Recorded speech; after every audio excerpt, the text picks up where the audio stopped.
ದೊಡ್ಡ ರಾಜನ ಆಸ್ಥಾನದಲ್ಲಿ ನನ್ನನ್ನು ಸೇರಿಸಿ ಒಬ್ಬ ಪಂಡಿತನಿಗೆ ಅನ್ನುವುದು ಛೆ ಮೊದಲೇ ತಿಳಿದಿದ್ದರೆ ನಾನು ಇಲ್ಲಿಗೆ ಬರುತ್ತಲೇ ಇರಲಿಲ್ಲ.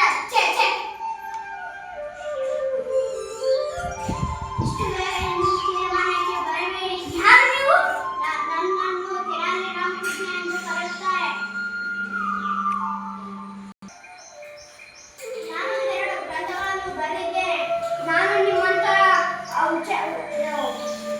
ಉಚ್ಚೆಚ್ಚರ ನೋಡಿದ ಬುದ್ಧಿವಂತಿಕೆ ಇಲ್ಲೇ ಬುದ್ಧಿ ಚಾತುರ್ಯಕ್ಕಿಂತ ಇರಬೇಕು ಇಲ್ಲಿ.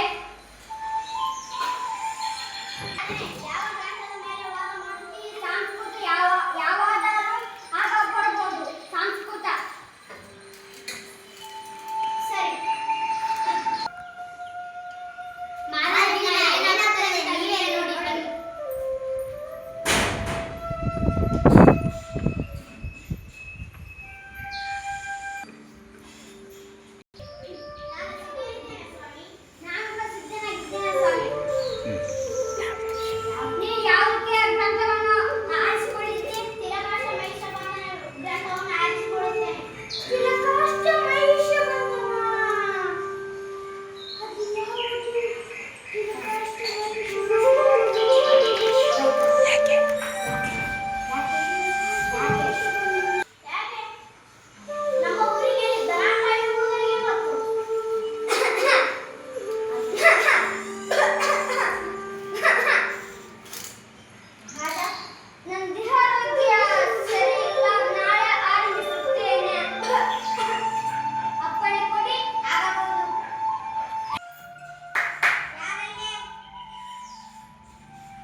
ಮಹಿಷ ಎಂದು ಕರೆಯುತ್ತಾರೆ.